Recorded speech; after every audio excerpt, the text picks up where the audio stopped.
Hello, Melissa. Hey, how are you? I'm good. Nice to meet you. I'm calling from Tucson, Arizona. So, Nice. congratulations on a really thrilling ride we've been on. I wanted to start by just asking you. The show's had such a great mix of kind of slow burn world building and then these really intense action pieces in comparison to 1986 film. And it feels like that extra time that the series has had to kind of allow you guys to inhabit these characters and to kind of grow into these characters. Was that something that was really attractive when you first looked at this role, that having the time to do that? Well, when I received the script called The Mosquito Coast, I read it. I didn't know it was a film or a book. I don't know why I missed that part of my life. Maybe in Australia didn't, I don't know what happened. And I just loved the journey. I thought, oh my gosh, it's a real character piece. It's very intimate. There's going to be scenes between two actors, maximum four. Uh, I'm in, I mean, we all say that when we read a script, but of course, the casting process, especially for this show, was very long, very difficult. And I came in at the last 24 hours, which was probably a good thing. But yeah, it's that's what attracted me to it was just not so much, oh gosh, it was a book, it's a film, let's remake it. I knew that from Neil and Rupert, our writer and director, that they were taking the role of Margot and making her an equal protagonist to Ali, and that really we're recreating that part for me. So I thought, if I'm lucky, I'll get to play Margot. Well, and I think the penultimate the penultimate episode really saw Margot, your character, reach a breaking point in the relationship with Allie, and that must have been. I mean, just watching it was very intense. Was it an intense period to kind of to go through that process on set? Yeah, for sure. I mean, we were, the last episode 6 and 7 we did post confinement. So, we went back, the first show to go back, there was a lot of stress, but we made it happen safely.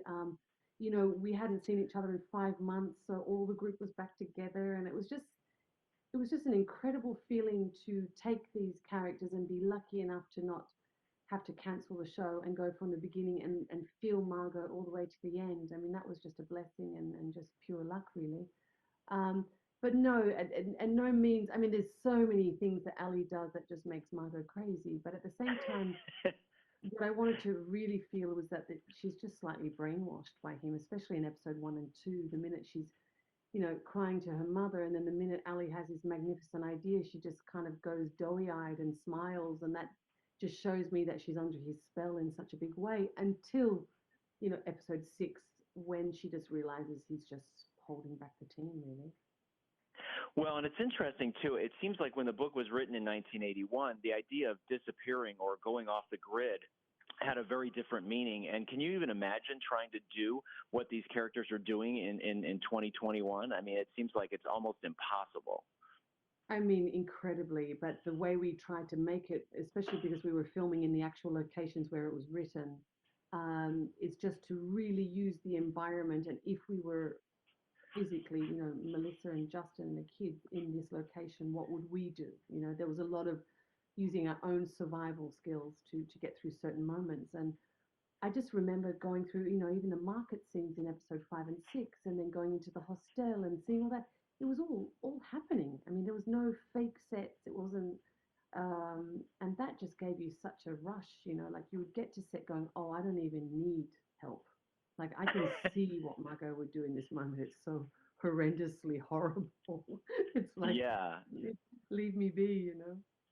very, very scary. No, and it feels like, and you probably can't say much about this, but it does feel like there's no way this is wrapping up with one more episode. And so I, for Mm. one, am just so excited to see what is coming, in the next season, assuming that happens, because this journey has been so engaging. And so, are you on board for more? Are you are you ready to keep Oh, going? I'm Margot and Melissa are pretty much the same person today. We kind of like live simultaneously, like in my head.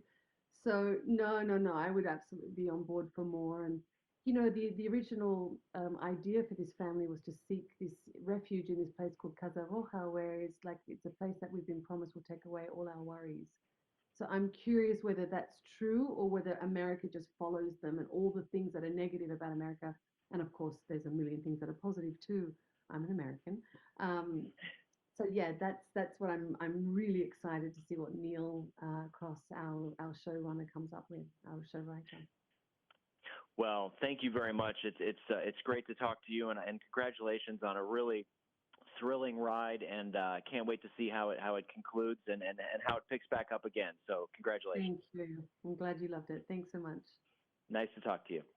You too.